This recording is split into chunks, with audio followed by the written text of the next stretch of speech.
அழிந்து வரும் கிராமிய பாடல்களை ஊக்குவிக்கும் விதத்தில் சேலத்தில் கிராமிய நாட்டுப்புற பாடல்களை தொடர்ந்து 43 மணி நேரம் பாடி இசைக்கலைஞர்கள் சாதனை புரிந்துள்ளனர். பல்வேறு பள்ளிகளை சேர்ந்த 100க்கும் மேற்பட்ட மாணவ மாணவியர்கள் உட்பட 200க்கும் மேற்பட்ட கிராமிய இசைக்கலைஞர்கள் ஒன்றிணைந்து நிகழ்த்திய உலக சாதனை நிகழ்ச்சி குறித்து தற்போது பார்க்கலாம். பிறப்பு முதல் இறப்பு வரை, தாலாட்டில் இருந்து ஒப்பாரி வரை கிராமிய இசையோடு இணைந்தது தமிழர் வாழ்க்கை. ஆனால் கடந்த 20 ஆண்டுகளாக நாகரீகம் என்ற பெயரில் வந்த பல்வேறு மேல்நாட்டு இசை கிராமிய பாடல்களை தமிழர்களிடமிருந்து பிரித்து வைத்துள்ளது என்றே கூறலாம்.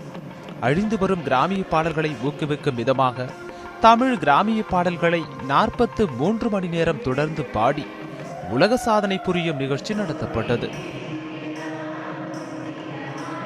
221 நபர்களை கொண்டு 43 மணி நேரம் தொடர்ந்து பாடி நான்ஸ்டாப்பாக பாடி இந்த உலக சாதனை முயற்சியை நாங்கள் மேற்கொண்டுட்ருக்கோம். இது நம்மளுடைய தமிழ்நாட்டுக்கும் நம்மளுடைய தமிழுடைய பாடல்களை உலக அளவு ஏற்றுறதுக்கும் நம்மளுடைய தமிழ் கிராமிய பாடல்களை நம்மளுடைய பாரம்பரிய கலையை உலக அளவு எட்டுவதற்காகவும் இந்த செய்தியை நாங்கள் உலக அளவுக்கு கொண்டு போகிறதுக்காகவும் இந்த முயற்சியை பண்ணிகிட்ருக்கோம் சார். இசை நிகழ்ச்சியில் சேலம் மாவட்டத்தில் உள்ள பல்வேறு பள்ளிகளைச் சேர்ந்த 100க்கும் மேற்பட்ட மாணவ மாணவியர்கள், குறிப்பாக 6 வயது சிறுமி உட்பட 70 வயது முதியவர் வரை 200க்கும் மேற்பட்டவர்கள் கலந்து கொண்டு 10 பேர் கொண்ட குழுவாக கிராமிய பாடல்களை பாடி சாதனை நிகழ்த்தினர். மாணவ மாணவியர்களை தவிர கிராமிய இசைக்கலைஞர்களும் கலந்து கொண்டு குழுவாக கிராமிய இசைக்கேற்ப பாடல்களை பாடினர். குறிப்பாக உலகமறையான திருக்குறளையும் நாட்டுப்புற பாடல் வடிவில் பாடி இசைக்கேற்ப ஆடி உற்சாகத்துடன் சாதனை படைத்தனர்.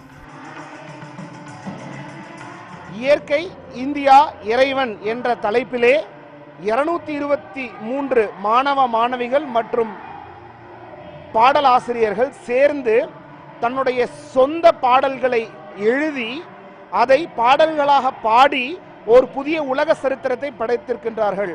உலக சாதனை வரலாற்றில் longest Indian folk concert by a team என்ற உலக சாதனை இதுவரையில் யாருமே செய்ததில்லை.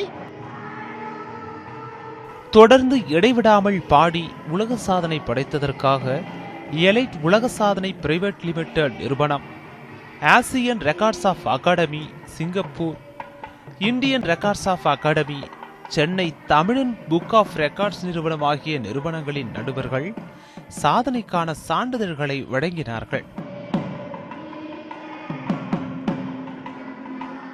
Today I have for the last 2 days I have been witnessing the performance for the longest Indian folk live concert by a team, and they were supposed to achieve this over a period of 36 hours, but the team they have achieved for 41 hours.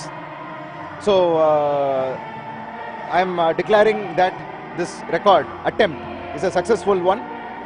This record is a first of the kind for our company. கிராமிய இசையில் உலக சாதனை புரியும் இந்த நிகழ்ச்சியில் தங்களின் குழந்தைகளும் பங்கேற்றதற்கும் அழிந்து வரும் கிராமிய பாடல்களை ஊக்குவிக்கும் நிகழ்ச்சியை நடத்தியதற்கும் பொதுமக்களும் பெற்றோரும் மிகுந்த நன்றியை தெரிவித்தனர். ரியாஸ், நியூஸ் 7 தமிழ், சேலம். தொடர்வது வானிலை செய்திகள்.